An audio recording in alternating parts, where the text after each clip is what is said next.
Southern Ruins is a simple dungeon. I doubt there will be anything here that stumps you or keeps you puzzling over what to do next. And while many people would take that as a statement of criticism, that is, in fact, the dungeon design working as intended. This is a tutorial dungeon. It's the first proper dungeon in the game. Starter dungeons should be simple, so long as they are not boring, which I don't think this is. It's all about laying the groundwork. But first, let's have a look at the architecture.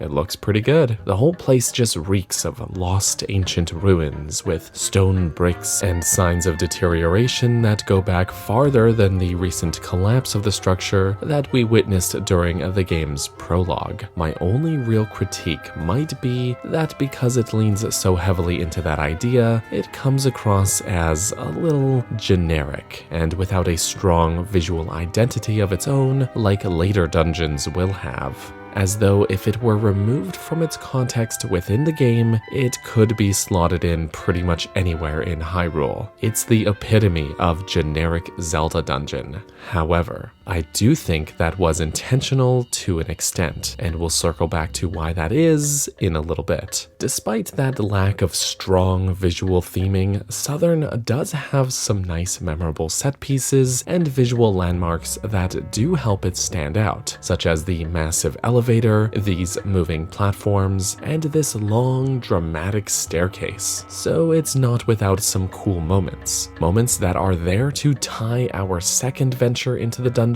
with our initial trek through as Link. If the player hadn't yet connected the dots of this being the same place for some reason, then that elevator is going to be the thing that reaffirms that for them. Though when we come back as Zelda, we don't get to visit this hallway, which had some really nice lighting effects with the windows here, alas. There's also some cool little eye motifs on the walls all over the place, though strangely, rather than pupils, we see these little dots and dashes, almost like Morse code symbols, though they don't seem to actually translate to anything as far as I could tell. A different interpretation is that rather than eye shapes, these could be a repeating double helix pattern, which is naturally harder to depict on a flat surface, but that might fit better than eyes given that sometimes the orientation is vertical rather than horizontal. And the double helix pattern does somewhat call to mind the way the tri-rod splits and twists around itself in a way, but maybe I've just spent too long looking at these walls.